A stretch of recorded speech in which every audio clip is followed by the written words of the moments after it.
What's going on, guys? Welcome back to the channel.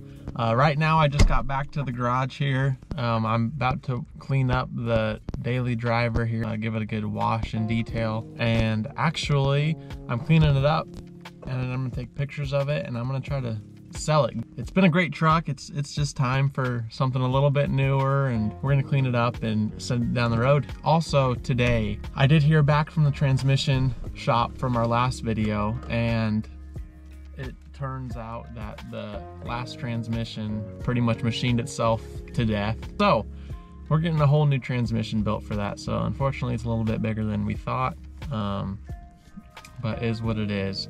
We're trying to get all this stuff done before racing season starts, and it just keeps compounding more and more and more.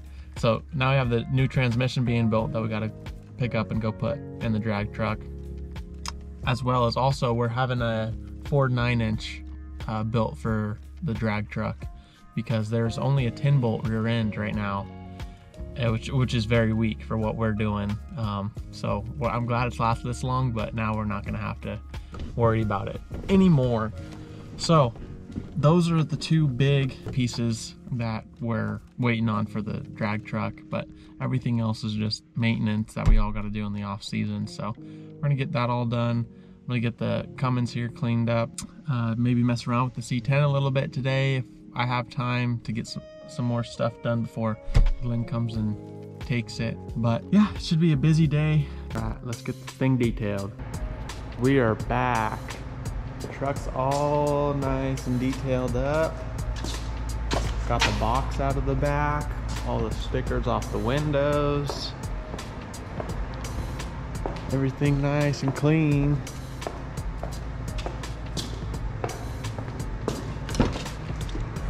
Interior is all cleaned up, so I got it listed online, and we'll see how much we can get for it and see if we can get a new truck out here.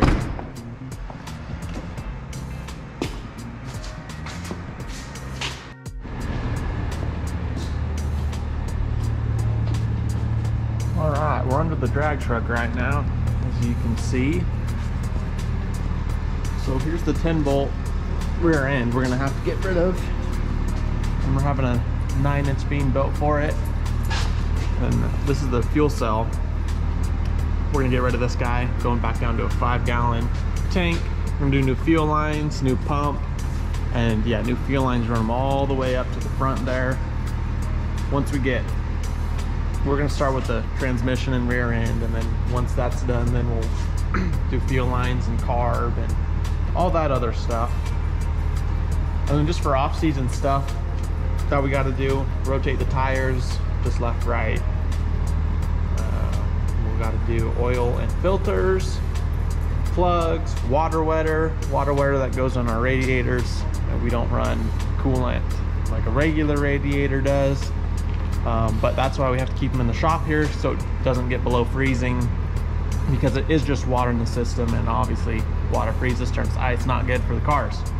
So we gotta do that, check all the belts, check the valves. We'll be doing the valves on all of them, valve cover gaskets, training fluid, minus this truck, obviously, because it's getting a whole new setup.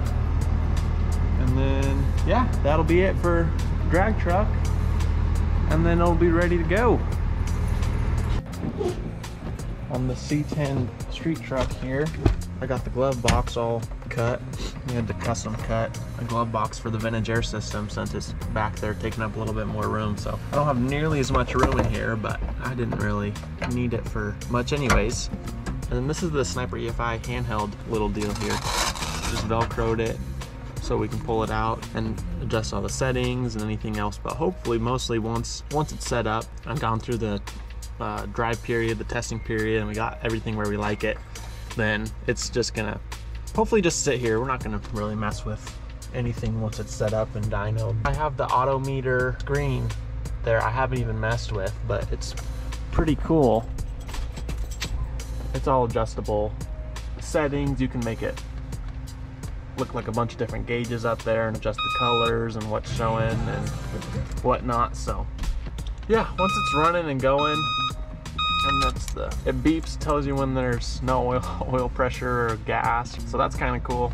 Just a lot more than the factory gauges, obviously. So I'm excited once we get it running and I'm driving this thing all the time, then I'll mess with the settings in here and change it up and see what all it can do. But yeah, I'm super excited to get this out on the street finally.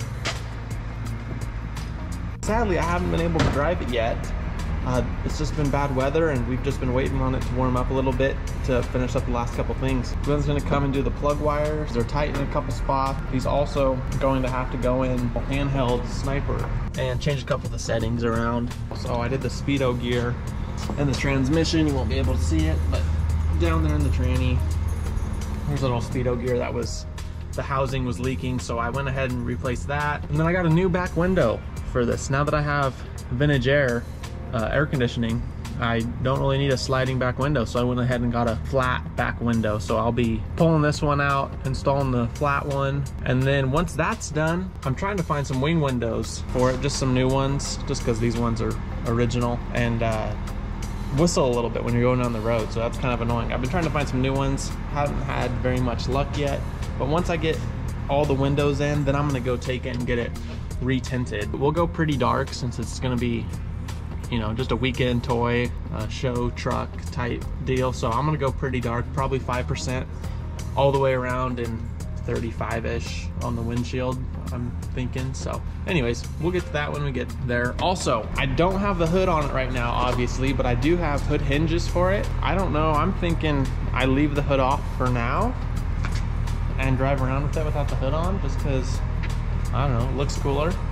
So I think I'm gonna leave the hood off and then throw it on later if I feel like it. And then after all this stuff's done and Glenn drives it and takes it home and test drives it for a while and make sure everything's all good, we're gonna take it to the dyno and actually get it dynoed. We'll tune it as needed and see what kind of power it makes. But yeah, no, I'm super excited for this thing to be finally done to where I can drive it and it's not just sitting here in the garage and I just have to look at it.